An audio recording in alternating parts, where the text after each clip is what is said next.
Resident Evil Code Veronica is an overlooked gem of the series, and I think if you've never played it, it's about time you do. No matter how much I play classic Resident Evil games, returning to them is never a warm and fuzzy experience. It's addicting but terrifying. Tight corners, zombies, jump scares, tank controls, and the dread of losing hours of progression over one mistake. But these were the things that helped rocket the Resident Evil series to worldwide success. And even though I was terrified to sleep most nights after playing, I was like 10 years old, I loved every minute of it. In this video, I want to talk about Code Veronica and why it's not only so great, but important. Before the series story went backwards with Resident Evil 0, Code Veronica had several loose ends to tie up from its prequels, Resident Evil 1 through 3. In fact, Code Veronica was almost part 3. During its development, Capcom was transitioning through a new generation of gaming hardware. Originally an exclusive title for the Sega Dreamcast, Code Veronica was a result of a failed Resident Evil 2 port for the Sega Saturn. Once the developers realized that the port wouldn't work, they shifted to a new project for the upcoming Dreamcast instead, Resident Evil Code Veronica. Despite the excitement of the all-new Dreamcast, making this game an exclusive title was a hard ask, considering the PlayStation 2 was just around the corner. Soon enough, Resident Evil 4 came along and changed everything. However, just before the dawn of this new over-the-shoulder action survival era, there were a few games that bid farewell to the series as we once knew it. Despite these games also getting their start on 6th-gen hardware, they were quickly overshadowed by Resident Evil 4 and the turning point it created for the beloved Capcom series. I think for this big reason, Code Veronica never truly had its chance to shine in the sun, and that needs to change. But first, a little backstory.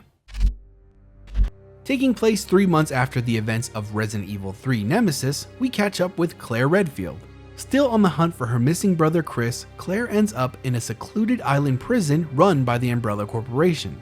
The events of Resident Evil 2 have hardened our protagonist, as seen by the explosive opening where Claire dodges enemy guards and even evades a minigun mounted to a helicopter, a scene reused in the second Resident Evil film 2 years later.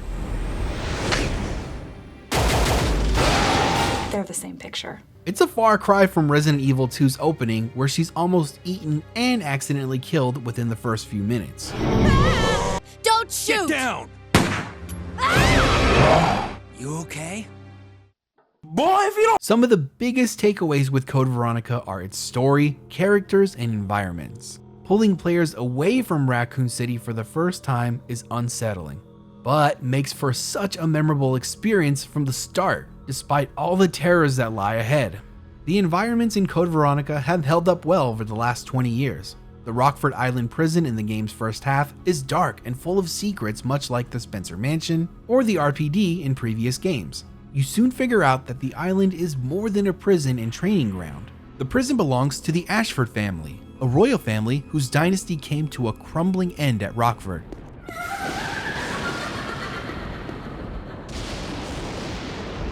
The game's opening isn't all doom and gloom though. That's because Code Veronica was blessed with the introduction of Steve Burnside, a fellow prisoner escapee. Shut up! Claire and Steve find each other at the start of the game and team up to escape. Well, sort of. I don't want you following me, lady. Steve wears his heart on his sleeve, and you'll never know what you'll get with each encounter. You learn that he and his father were imprisoned at Rockford after attempting to sell information about Umbrella to the public. His flashy attitude, terrible flirting skills, and tight outfit make him an easy target. But at 17 years old, he's just a boy. An emotionally charged boy who runs around with gaudy Golden Luger handguns and telling Claire that she can't count on anyone in this world and that even guns are more reliable than humans. He is a mess, but one I grew to love over the years. Or, love to hate. Shut up! I don't want to talk about it! In the Wii title Umbrella Chronicles, the story is retold with a more level-headed Steve. Damn, girl. Which is fine, but underwhelming compared to the Steve I know and love. I so want to enjoy this. That, joyful giggle is from none other than Alfred Ashford, one of the game's main antagonists. His backstory is deep and disturbing. In short, he was an unplanned clone created by his father, Alexander. Alexander created this clone using DNA from a former family matriarch named Veronica to create a prodigy child and bring back the glory to the Ashford name. However, during the process, he accidentally created twins, Alexia and Alfred. With notably less intelligence than his clone sister, Alfred grew up in Alexia's shadow. Despite this, Alfred worshipped Alexia, and the two grew up together at an Umbrella Antarctic base in harmony. Claire meets Alfred with his back against the wall, calling her out for being a spy and blaming her for the bombing run on Rockford Island that had happened mere moments ago, when it was actually Albert Wesker that was responsible. That's right, Wesker returns in his first appearance after his death in Resident Evil 1. Having injected himself with the strain of the T virus that night at the Spencer Mansion, not only was he able to survive the Tyrant attack, but he became a superhuman in the process. His role in Code Veronica is way more menacing now that he transcends human strength, and it's also very over the top. His superpowers make him hit harder, super jump, and give his eyes a red glow. Claire is the real hero here, but Wesker's melodramatic performance as a superhuman is one to remember. And who could forget Alexia herself? At this point, I've mentioned Alexia quite a bit, but Code Veronica does a great job of building her up and surrounding her backstory and mystery. Now, we all know having a clone sibling in video games doesn't tend to work out in many cases, and the Ashfords are no exception. This awful little home movie Claire finds is a 45-second red flag. Alfred even uses this as his computer's boot up screen, and the older these two got, the worse it became. I won't give away too much because I really want you to play this for yourself, but let's just say the relationship between these two is weird. It's just weird. Another special appearance is Chris Redfield. Okay, I know he's on the cover of the box, but when I first played this, I felt like his arrival would never happen, so it still feels special to me. Chris is back and on the hunt for Claire. His dramatic opening climbing up Rockford Island makes for a badass return. You really start to understand why he hates rocks. His relationship with Wesker rears its ugly head in Code Veronica's story, which is a treat despite the two wanting to kill each other after what happened in Resident Evil 1. You guys are idiots. And how could we forget the reunion of Claire and Chris? Claire began her journey into the Resident Evil series with the sole purpose of finding her brother. The ending of Resident Evil 2 revealed a lot about the Umbrella Corporation, the G virus, Raccoon City and its lousy mayor, and way more. But while she survived, Claire's mission was incomplete, and Chris's whereabouts remained unknown. The two finally crossed paths at the Antarctic base and worked together to try to stop Wesker and the Ashfords and contain the new Veronica virus. If you played Resident Evil 1 through 4 and skipped Code Veronica, you missed the first time seeing the Redfields together. You blew it. Okay, now that we've talked about Code Veronica's story and main characters, let's talk about the actual gameplay that also makes this game so great. The theme you're hearing is one of the most terrifying melodies that represents Alexia and Alfred. Much like Resident Evil 2, it's music tracks like this that are burned into my memory, purely associated with the terror of Alfred and his disturbing family mansion. Yo, y'all done?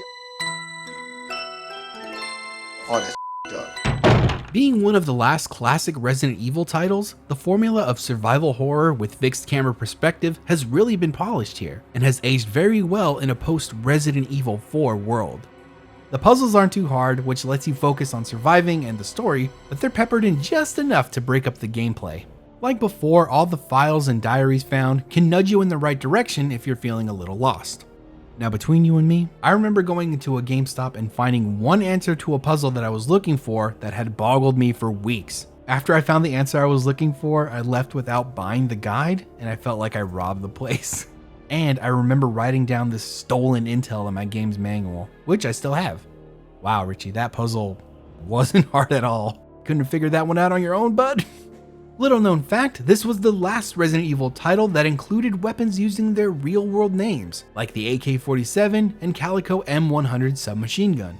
Some were modified and not all of these are entirely accurate, but cool nonetheless. Thanks, Kai Morgan. Ink ribbon.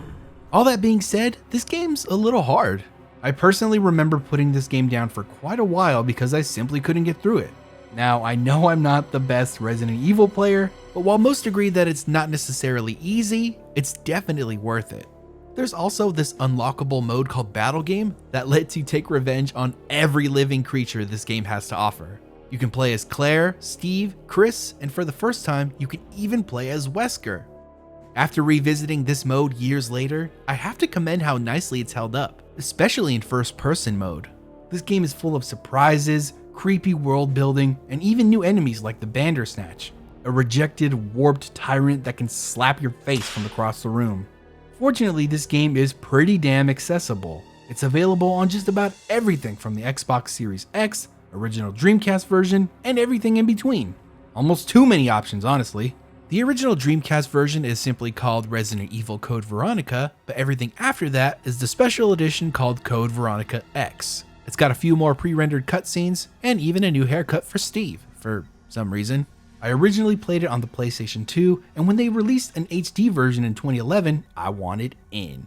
After downloading it and reliving this awesome experience once again, I was surprised to learn that I played through the PS2 port and not the HD version. Idiots. So, if you're gonna dive in and you'd prefer the updated aspect ratio and smoother textures, be sure to look out for that HD badge.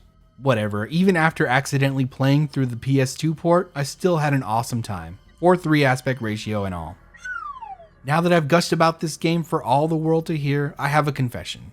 I never played Resident Evil 0. I played the intro on a friend's copy, but never made it past the opening train sequence. While I generally know what happens in the game's story, I know I'm missing out big time. If you've made it to this point in the video, tell me if you think I should give it another shot. I mean, I just spilled my guts over a 20-year-old game. I think I can do it again. Thanks for watching.